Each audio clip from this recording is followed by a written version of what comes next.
IPL यानी Indian premiere league. IPL दुनिया भर में सबसे प्रसिद्ध लीग है। इसके आगे तो बिग बैश लीग भी पानी भरता है। लोग 10 दिन पहले से ही टकटकी लगाए बैठे रहते हैं कि जल्दी पहला मैच आए और हम अपने फेवरेट प्लेयर्स को छक्के चौके मारते हुए देखें। आईपीएल भारतीय लोगों के लिए क्रिकेट का एक त्योहार है जो 2 महीने तक नॉन स्टॉप एंटरटेनमेंट लोगों को देता है। आईपीएल खाली इंडिया में ही नहीं बल्कि पूरी दुनिया में बहुत प्रसिद्ध लीग है। लेकिन आपको मालूम है आईपीएल से इतना सब पैसा कमा रहे हैं, चाहे वो बीसीसीआई हो, टीम्स हो, टीम के ओनर्स हो, प्लेयर्स हो, ये सब आईपीएल से भर भर के पैसा कमा रहे हैं क्योंकि आईपीएल का इतना गजब का बिजनेस मॉडल है जिसने सारे लीग्स को पीछे छोड़ दिया है। तो आज हम आईपीएल के बिजनेस मॉडल के बारे में जानेंगे कि कैसे आईपीएल इतना सक्सेसफुल लीग बना और दुनिया भर में प्रसिद्ध हुआ। चलिए जानते हैं। सबसे पहले आईपीएल की हम थोड़ी हिस्ट्री जान लेते हैं। 2007 में इंडियन क्रिकेट लीग की स्थापना हुई और इस लीग को फाउंड किया था जी एंटरटेनमेंट एंटरप्राइजेस ने। लेकिन इस लीग को ना ही बीसीसीआई से रिकॉग्निशन मिला और ना ही आईसीसी से रिकॉग्निशन मिला और बीसीसीआई बहुत ज्यादा नाखुश था क्योंकि इसके खुद के कमेटी के मेंबर आईसीएल के एग्जीक्यूटिव बोर्ड को ज्वाइन कर चुके थे। बीसीसीआई अपने प्लेयर्स और अपने स्टाफ को रोकना चाहता था ताकि वो लोग आईसीएल से ना जुड़े। इसी वजह से बीसीसीआई ने अपने प्लेयर्सों की फीस बढ़ा दी थी और बोलता था कि आप हमारे डोमेस्टिक टूर्नामेंट में अपना इंटरेस्ट दिखाएं। अब आता है 24 सितंबर 2007। इंडिया ने टी20 वर्ल्ड कप अपने नाम किया था। बहुत ही रोमांचक मैच था। इंडिया ने पाकिस्तान को हराकर 2007 का टी20 वर्ल्ड कप अपने नाम किया था। टी20 वर्ल्ड कप जीतने के बाद लोगों का इंटरेस्ट टी20 गेम्स में बहुत आने लगा। बीसीसीआई ने सोचा कि क्यों ना ऐसी कोई लीग बनाई जा सके जो सिर्फ 20 ओवर गेम की हो। इसीलिए बीसीसीआई ने अनाउंस किया कि अब खेला जाएगा इंडियन प्रीमियर लीग। और आईपीएल का जो आइडिया था वो था बीसीसीआई के पूर्व चेयरमैन ललित मोदी का। हम ये कह सकते हैं कि आईपीएल की सक्सेस में कहीं ना कहीं ललित मोदी का बहुत बड़ा हाथ है। अब आईपीएल स्टार्ट होता है अप्रैल 2008 को। आईपीएल का पहला मैच खेला गया था 18 अप्रैल 2008 को केकेआर वर्सेस आरसीबी के बीच में और उस सीजन का विजेता था राजस्थान रॉयल्स। अब हम जानते हैं आईपीएल का बिजनेस मॉडल क्या है, कैसे आईपीएल इतना सक्सेसफुल बना। आईपीएल में बेशुमार पैसा है, करोड़ों में खिलाड़ी बिकते हैं, 5 स्टार होटलों में रुकते हैं खिलाड़ी, बढ़िया बढ़िया खाना खाते हैं और लग्जरियस लाइफ स्टाइल होती है इन खिलाड़ियों की। तो आईपीएल को कौन पैसा देता है? आप बोलेंगे बीसीसीआई। लेकिन दोस्तों बीसीसीआई तो खुद पैसा लेने वालों में से है, तो बीसीसीआई आईपीएल को क्यों पैसा देगा? तो आईपीएल के पास कहां से पैसा आता है इतना? इसको जानने के लिए हमको आईपीएल के गजब के बिजनेस मॉडल को जानना पड़ेगा। आईपीएल से बीसीसीआई से लेकर टीम्स तक बेशुमार पैसा कमाते हैं।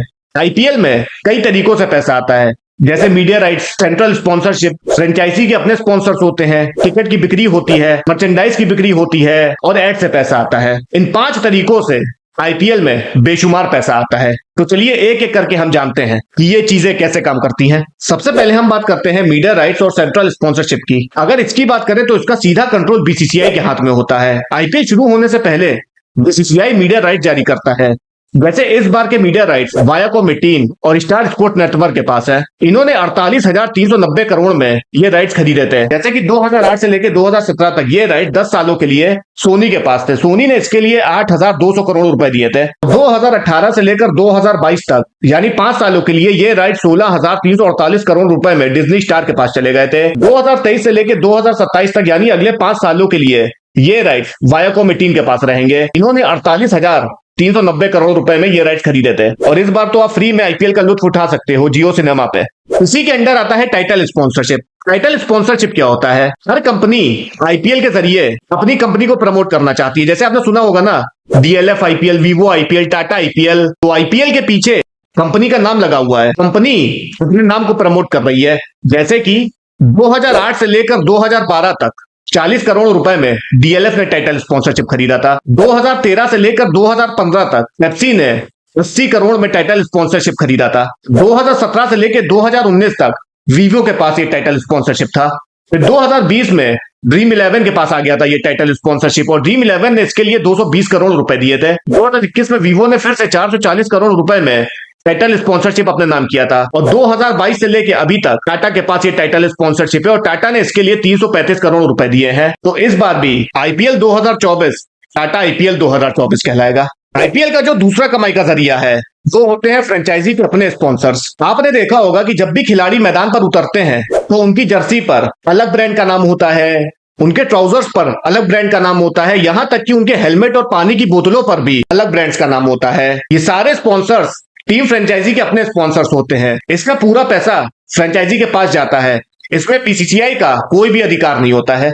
अब जो तीसरा कमाई का सोर्स है वो है टिकटों की बिक्री। आपने देखा होगा कि जब भी आईपीएल का मैच होने वाला होता है तो लोग बड़ा बेसब्री से इंतजार करते हैं कि आईपीएल का मैच है 2 दिन बाद, तो खिलाड़ियों की एक झलक देखने के लिए 20,000 रुपए तक का टिकट खरीदते हैं। और ये पैसा शेयर किया जाता है 3 जगहों पर। सबसे बड़ा हिस्सा जाता है यानी कि 80% वो जाता है फ्रेंचाइजी के पास। फॉर एग्जाम्पल, जैसे चेन्नई सुपर किंग का मैच है चेन्नई में, तो 80% टिकट का पैसा जाता है चेन्नई सुपर किंग के पास और 20% जो पैसा होता है वो जाता है बीसीसीआई के पास और स्पॉन्सर्स के पास। हालांकि ये बहुत बड़ा कमाई का सोर्स नहीं है, लेकिन कुछ तो मिल ही रहा है ना। चौथा जो कमाई का सोर्स है वो है मर्चेंडाइज सेल। अभी पूरा पैसा टीम की फ्रेंचाइजी के पास ही जाता है। जैसे कि आपने देखा होगा कि लोग अपने पसंदीदा टीम की जर्सी खरीदते हैं, हैट खरीदते हैं, ट्राउजर्स खरीदते हैं उनको सपोर्ट करने के लिए, तो ये सारा पैसा टीम के ओनर्स के पास जाता है। पांचवा जो सबसे इंपॉर्टेंट कमाई का सोर्स होता है वो है एड। इन एड से जो भी कमाई होती है वो ना तो बीसीसीआई के पास जाता है और ना ही आईपीएल टीम के पास जाता है। ये सारा पैसा मीडिया राइट होल्डर्स के पास जाता है। जैसे कि आप अभी जियो सिनेमा पे आईपीएल के मैचेस देखोगे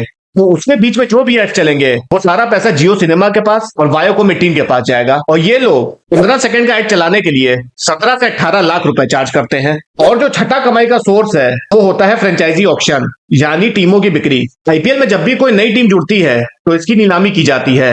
इस नीलामी से मिलने वाला पूरा पैसा सीधे बीसीसीआई के पास जाता है। जैसे कि आईपीएल में पिछले साल 2 नई टीमें जोड़ी गई। इसमें लखनऊ सुपर जायंट्स के मालिक आरपी संजीव गोयनका ग्रुप ने बीसीसीआई को 7,090 करोड़ दिए और गुजरात टाइटंस के मालिक सीवीसी कैपिटल्स ने 5600 करोड़ बीसीसीआई को दिए थे। तो ये 6 मेन सोर्स होते हैं जिससे टीम्स और बीसीसीआई भर भर के पैसा कमाते हैं और प्लेयर्सों को भी आईपीएल से करोड़ों रुपए मिलता है। इस बार आईपीएल 2024 के सबसे महंगे खिलाड़ी जो रहे हैं वो है ऑस्ट्रेलियन बॉलर मिचेल स्टार्क और इनको केकेआर ने 24 करोड़ 75 लाख रुपए में खरीदा है। भाई मिचेल स्टार्क के लिए इतना पैसा लगाना मेरी समझ के तो बाहर है। और दूसरे सबसे महंगे खिलाड़ी रहे हैं ये है पैट कमिंस। इनको सनराइजर हैदराबाद ने 20 करोड़ 50 लाख रुपए में खरीदा है। मैं मुझे तो ये लगता है कि इन दोनों टीम्स ने इसलिए इन दोनों प्लेयर्स को इतने महंगे में खरीदा है कि ये दोनों टीम्स ने सोचा होगा कि ये दोनों बॉलर जैसे ही बॉलिंग करने आएंगे तो सामने वाली टीम के 10 के 10 विकेट ले लेंगे, इसीलिए इन दोनों प्लेयर्स को इतने महंगे में खरीदा है। तो दोस्तों ये था आईपीएल का लाजवाब बिजनेस मॉडल जिससे आईपीएल आज इतना सक्सेसफुल लीग बन गया है। पूरी दुनिया में आईपीएल को देखा जाता है और आईपीएल की फैन फॉलोइंग पूरी दुनिया में जबरदस्त है। आईपीएल एक बहुत एंटरटेनिंग लीग है, सिर्फ वो छक्के देखने को मिलते हैं, इसीलिए लोगों को आईपीएल का बेसब्री से इंतजार होता है। तो दोस्तों यही पूरी वीडियो थी आईपीएल के बिजनेस मॉडल के बारे में। अगर आपको वीडियो पसंद आई हो तो वीडियो को लाइक करिए और चैनल को भी सब्सक्राइब करिए। धन्यवाद।